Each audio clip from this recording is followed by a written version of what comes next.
This is Janvi and welcome to study seed. आज हम class 12 political science chapter 3 का topic 16 पढ़ेंगे, that is major outcomes later developments. जो हम मेन टॉपिक पढ़ रहे हैं दैट इज मेजर आउटकम्स, उसका ये लास्ट सब टॉपिक है दैट इज लेटर डेवलपमेंट्स। अब स्टार्टिंग के टाइम पे इंडिपेंडेंस के बाद काफी सारे डिबेट्स एंड डिस्कशंस चली थी कि हमें किस टाइप की डेवलपमेंट स्ट्रैटेजी अडॉप्ट करनी चाहिए। बहुत सारी डिस्कशंस चली हमारे लीडर्स के बीच में, पब्लिक प्राइवेट सेक्टर को लेके, एग्रीकल्चरल सेक्टर एंड इंडस्ट्रीज को लेकर के। ये सारी डिबेट्स हम पढ़ के आए हैं, इसके बारे में हमने डिस्कशन करी है, ऑलरेडी हम ये पढ़ के आ चुके हैं। लेकिन स्टार्टिंग के टाइम पे जो हम लैंड रिफॉर्म्स लेके आए थे, हमें थोड़ी बहुत बायसनेस देखने को मिली टुवर्ड्स पब्लिक सेक्टर।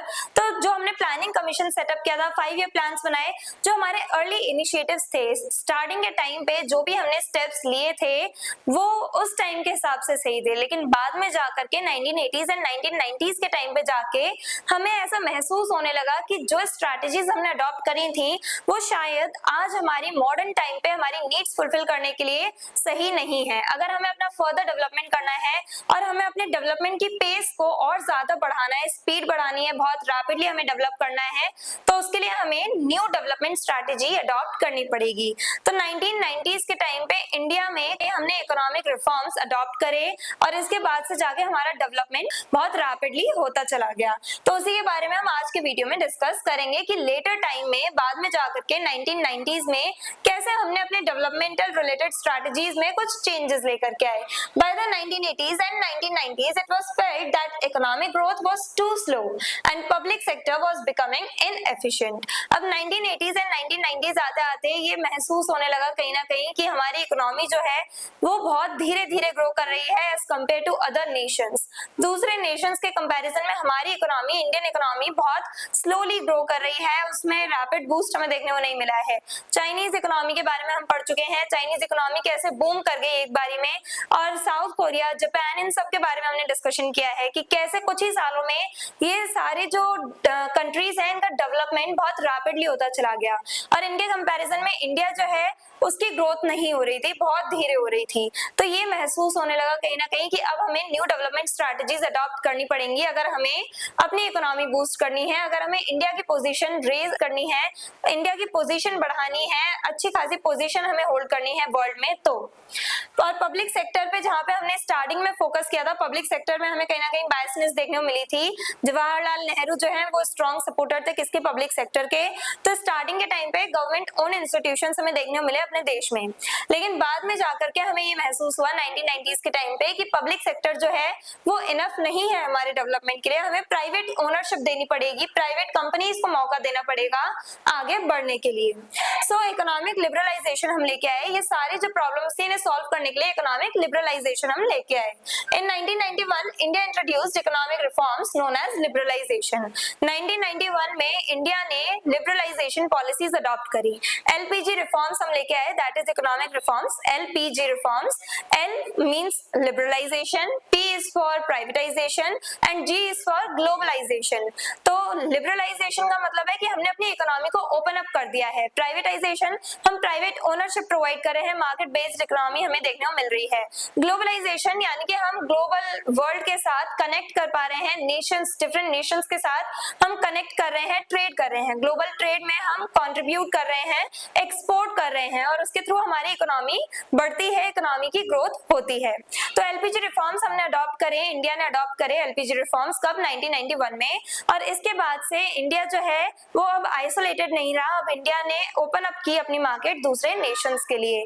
पहले इंडिया आइसोलेशन में रहता था 1991 से पहले तक, जहां पे हम सारा प्रोडक्शन, सारे प्रोडक्ट्स अपने ही देश में बना रहे हैं, सारा प्रोडक्शन अपने ही देश में कर रहे हैं और बाहर की जो कंट्रीज हैं उन्हें अपने कंट्री में इन्वेस्ट करने का चांस ही नहीं दे रहे हैं। और यहाँ पे अब क्या हो रहा है, 1991 के बाद से हमें मार्केट बेस्ड इकोनॉमी हमें देखने को मिली, यानी कि हमने क्या किया है, अपने आप को ओपन अप किया है टू द ग्लोबल मार्केट। हमने ग्लोबल मार्केट के साथ अपने इंडियन मार्केट को कनेक्ट किया है, अब हम एक्सपोर्ट करते हैं और प्राइवेट ओनरशिप हमें देखने को मिलती है। लेकिन ये सब इतना इजी नहीं रहा, क्योंकि जब से हमने लिबरलाइजेशन पॉलिसीज को अडॉप्ट किया उसके बाद से इनइक्वालिटीज बहुत बड़ी हैं। Open economy to foreign investment, foreign investment के लिए हमने अपनी मार्केट को ओपन अप किया, यानी कि अब इंडिया जो है, इंडिया में बाहर के देश की जो कंपनीज हैं, इंडस्ट्रीज हैं, वो आके सेटअप हो सकती हैं, इंडिया की इंडस्ट्रीज में वो इन्वेस्ट कर सकती हैं, इससे फॉरेन डायरेक्ट इन्वेस्टमेंट की ग्रोथ हुई इंडिया में। एनकरेज प्राइवेट सेक्टर पार्टिसिपेशन, अब प्राइवेट सेक्टर जो है उसे हम ग्रो करने का चांस दे रहे हैं। पहले पब्लिक सेक्टर की तरफ हमें बायसनेस देखने को मिली, लेकिन अब प्राइवेट सेक्टर की ग्रोथ होने लगी। अब प्राइवेट सेक्टर जो है वो हमारे लिए बहुत ज्यादा इंपॉर्टेंट होने लगा हमारे नेशन के डेवलपमेंट के लिए। ग्रोथ विद इनइक्वालिटी, अब जो हमारी ग्रोथ हो रही थी, हमारी इकोनॉमी ग्रो कर रही थी, ये जो इकोनॉमी ग्रो कर रही है उसके साथ साथ हमारी सोशल लेवल पे, इकोनॉमिक लेवल पे इनइक्वालिटीज भी इसके साथ ग्रो कर रही थी। Economic reforms led to faster growth but income inequality increased, अब हमें जैसा देखने को मिलता है मार्केट बेस्ड इकोनॉमी में, यानी कि कैपिटलिस्ट सोसाइटी में हमें जैसा देखने को मिलता है कि इकोनॉमी जो है उसकी ग्रोथ होगी, कैपिटलिस्ट सोसाइटी जो है उसकी इकोनॉमी बहुत रैपिडली ग्रो करती है, प्राइवेट ओनरशिप हमें देखने को मिलती है। लेकिन ऐसे ही कैपिटलिस्ट सोसाइटी में क्या होता है, जो लोग अपनी एबिलिटीज को पहचानते हैं, अपनी कैपेबिलिटीज के बलबूते पे, अपनी कैपेबिलिटीज के अकॉर्डिंग वो ग्रो कर जाते हैं, ऐसे सिटीजन्स तो काफी ज्यादा वेल ऑफ हो जाते हैं, इकोनॉमिकली वेल ऑफ हो जाते हैं।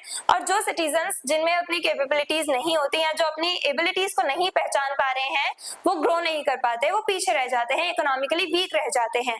तो इकोनॉमिक इनइक्वालिटीज बढ़ने लगी। इकोनॉमिक रिफॉर्म्स जो हमने अडॉप्ट करे, एलपीजी रिफॉर्म्स, इसके वजह से हमारी इकोनॉमी, इंडियन इकोनॉमी की ग्रोथ हुई, बहुत रैपिडली ग्रोथ हुई, हमारा डेवलपमेंट हुआ, लेकिन इकोनॉमिक इनइक्वालिटीज भी बढ़ने लगी। ग्रेटर रोल ऑफ मार्केट, अब मार्केट जो है वो सबसे ज्यादा इंपॉर्टेंट हो गई। पहले ग्लोबल मार्केट से जुड़ने से पहले इंडिया जो है, क्योंकि वो आइसोलेटेड था, तो गवर्नमेंट को ही सब कुछ हैंडल करना पड़ता था, पब्लिक सेक्टर के टुवर्ड्स हम लोगों को ज्यादा बायसनेस देखने मिली। लेकिन जब से हमने अपनी मार्केट ओपन अप करी है, मार्केट बेस्ड इकोनॉमी हमने अडॉप्ट करी है, प्राइवेट ओनरशिप दी है, प्राइवेट सेक्टर की ग्रोथ पे हमने फोकस किया है, तब से जो ये प्राइवेट कंपनीज हैं बहुत ज्यादा इंपॉर्टेंट हो गई हैं हमारे नेशन के डेवलपमेंट के लिए। The economy move towards a more market oriented system, अब हमें मार्केट ओरिएंटेड सोसाइटीज देखने को मिलती हैं, यानी जो भी प्रोडक्शन हो रहा है वो सिर्फ एक रीजन की वजह से सारा प्रोडक्शन किया जा रहा है। क्या रीजन है कि हमें प्रोडक्शन करना है और उसके बाद सेल करना है मार्केट में फॉर आवर प्रॉफिट, हमें एक्सपोर्ट करना है। मार्केट को ध्यान में रखते हुए ही सारा प्रोडक्शन किया जाता है कि कैसे क्या चीज डिमांड में है, मार्केट में किसकी डिमांड है, किस प्रोडक्ट की डिमांड है, कितनी डिमांड है, इस अगर हम ये प्रोडक्ट प्रोड्यूस करते हैं तो उससे हमें कितना बेनिफिट मिलेगा, कितने ज्यादा कंज्यूमर्स अवेलेबल है मार्केट में, तो सबकी नीड्स के अकॉर्डिंग प्रोडक्ट्स बनाए जाते हैं, मार्केट को ध्यान में रख के प्रोडक्शन किया जाता है। तो मार्केट ओरिएंटेड सोसाइटीज अब हमें देखने को मिलती हैं। Private companies became more important, अब पब्लिक सेक्टर से ज्यादा इंपॉर्टेंट प्राइवेट कंपनीज हो गई हैं नेशन के डेवलपमेंट के लिए, यानी अपने नेशनल डेवलपमेंट के लिए जो प्राइवेट कंपनीज हैं अब हम इन्हें ज्यादा प्रेफरेंस देते हैं, और एफिशिएंसी भी हमें ज्यादातर प्राइवेट सेक्टर में ही देखने को मिलती है। हालांकि जो पब्लिक सेक्टर है यहाँ पे हमें अफोर्डेबल रेट पे सारे प्रोडक्ट सर्विसेज मिल जाते हैं, लेकिन एफिशिएंसी हमें प्राइवेट सेक्टर में देखने को मिलती है। तो पब्लिक एंड प्राइवेट सेक्टर के बीच में वही डिबेट्स चलती रहती हैं। हालांकि आज के टॉपिक में हमने क्या पढ़ा कि कैसे बाद में जाकर के स्टार्टिंग में जो हमने इनिशिएटिव्स लिए थे, जो स्टेप्स लिए थे, वो उस टाइम के अकॉर्डिंग सही थे, लेकिन बाद में जाकर के हमें पता चला कि हमारी ही इकोनॉमी जो है वो दूसरे नेशंस के कंपैरिजन में बहुत धीरे धीरे ग्रो कर रही है। और इसी प्रॉब्लम को सॉल्व करने के लिए, अपने इकोनॉमिक बूस्ट के लिए हमने क्या किया, एलपीजी रिफॉर्म अडॉप्ट करे, कब 1991 में। और इसके बाद से इंडिया की इकोनॉमी बहुत रैपिडली ग्रो करी, बट इकोनॉमिक ग्रोथ के साथ साथ इकोनॉमिक इनइक्वालिटीज भी बढ़ने लगी। आई होप ये पूरा टॉपिक आपको क्लियर है, और अगर आपको इस चैप्टर की डिटेल नोट्स चाहिए तो हमारी वेबसाइट studyseed.net पे विजिट करें, लिंक डिस्क्रिप्शन बॉक्स में दिया गया है। मिलते हैं नेक्स्ट वीडियो में नेक्स्ट टॉपिक के साथ। Stay curious, stay consistent. Thank you very much.